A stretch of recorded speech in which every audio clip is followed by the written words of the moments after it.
Who is the Bilt Card for? Renters. No mortgages, only renters. If you don't already know, Bilt Rewards are points that you can earn from paying rent. If your building is part of the Bilt network, you could pay rent via the app and earn Bilt Reward points. If your landlord isn't part of the Bilt network, Bilt gives you two other ways to pay rent. With the Bilt Card and the Bilt app, they can send your landlord a physical check. Using the app, you can just submit for a physical check and they'll mail your landlord directly a physical check and you'll earn points.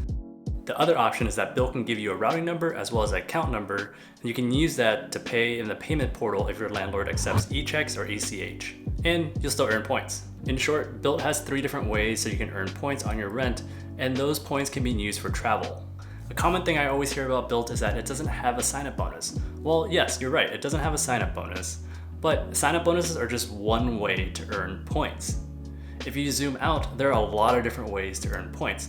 The more ways you have to earn points, the more points you'll earn. And might as well add rent to it, and rent is probably most people's largest expense. Since you earn 1 times points on all your rent, and if your rent is $1,000, you'll earn 12,000 points in a 12-month period if you have a 12-month lease. So Bilt is a way to earn points on rent that you otherwise would not have earned if you paid any of the traditional ways to your landlord.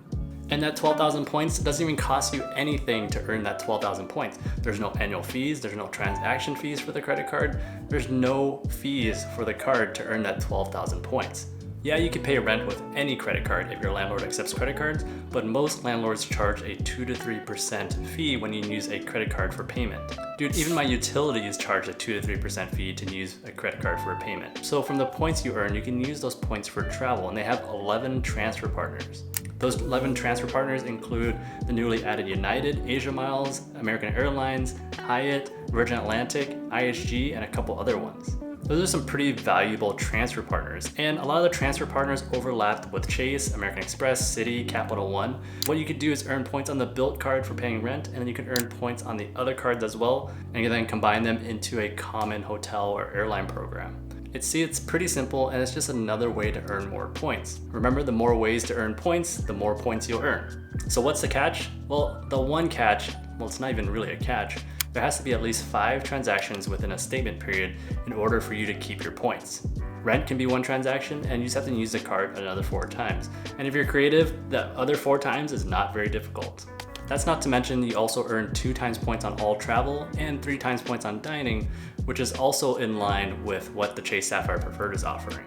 The only downside is that card takes up a 524 slot. If you aren't actively looking to get 5 cards in 24 months, then that doesn't really matter. So I want to hear your feedback. Whether you agree with me or not, comment below and let me know what you think about the Bilt Card, or if you have any ways to improve the Bilt Card. As always, comment if you have any questions, and remember to like and subscribe.